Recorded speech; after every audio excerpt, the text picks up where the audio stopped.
Hi everyone, today let us study about the brachial plexus.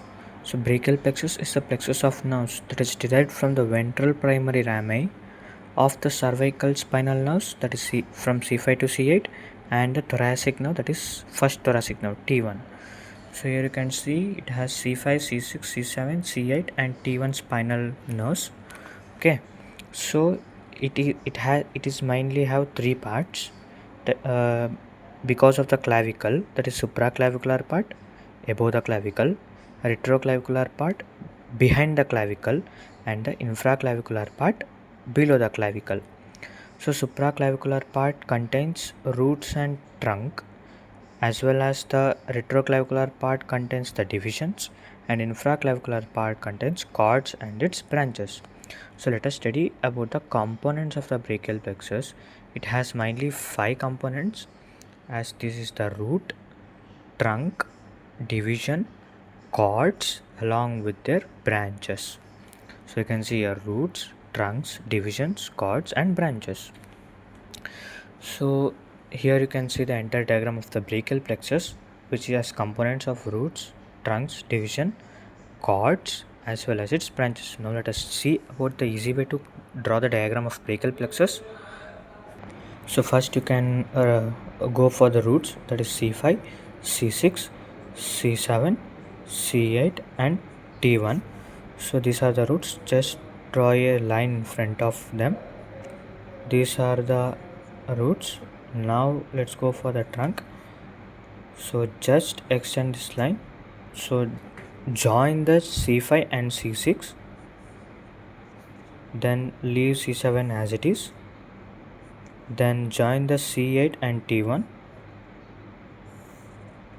So this is your upper trunk, middle trunk and the lower trunk. Now divisions. So all the trunks have two divisions, anterior and posterior divisions. So anterior, posterior. So now to easy way to convey diagram, just take this as the posterior and this as the anterior division. So now cords. So join the anterior division of first trunk and the second trunk to form the lateral cord, and join the posterior divisions of all the trunks to form the posterior cord. So it is easy, all the posterior trunks, all the posterior divisions to form posterior cord, then this one forms the middle cord. So now let's go for its branches. So join the lateral cord as well as the middle cord here to get the median nerve. So now let's see about its branches. So branches of lateral cord are lateral pectoral nerve, then musculocutaneous nerve along with the lateral root of the median nerve. Okay, then for the posterior cord, so posterior cord is mainly the radial nerve along with the axillary nerve, then upper as well as the lower subscapular nerve, upper and lower subscapular nerve. So in between them the nerve to latissimus dorsi. So this is the latissimus dorsi, upper and lower subscapular nerve and nerve to latissimus dorsi. Then the branches of the middle cord are all starts from M except one that starts from U. So you can remember in easy way like this. So then the medial cord branches are firstly medial pectoral nerve, then medial cutaneous nerve of arm, medial cutaneous nerve of forearm along with the ulnar nerve, and same the medial root of the median nerve. So along with this we have another three separate branches, or okay, other than these are the branches that are arising from the cords. So we have three other branches, two from the trunk and one from the roots.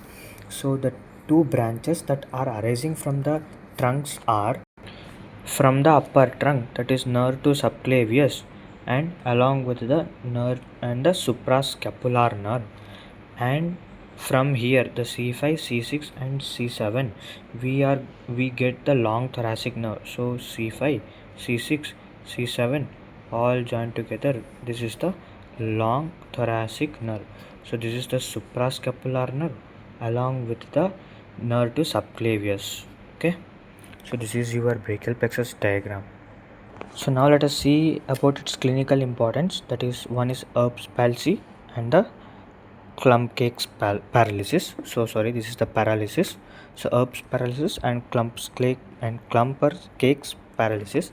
So here in the Erb's paralysis, it is mainly due to the injury to the upper trunk of the brachial plexus, that due to undue separation of the head from the shoulder. So during birth or when the baby falls on its shoulder, so you can see here how they are separating it. So then for the Klumpke's paralysis, so here you can see this is due to the damage to the or injury to the lower trunk of the brachial plexus. So it occurs due to the undue abduction of the arm. See how they are abducted the arm of the baby during parturition.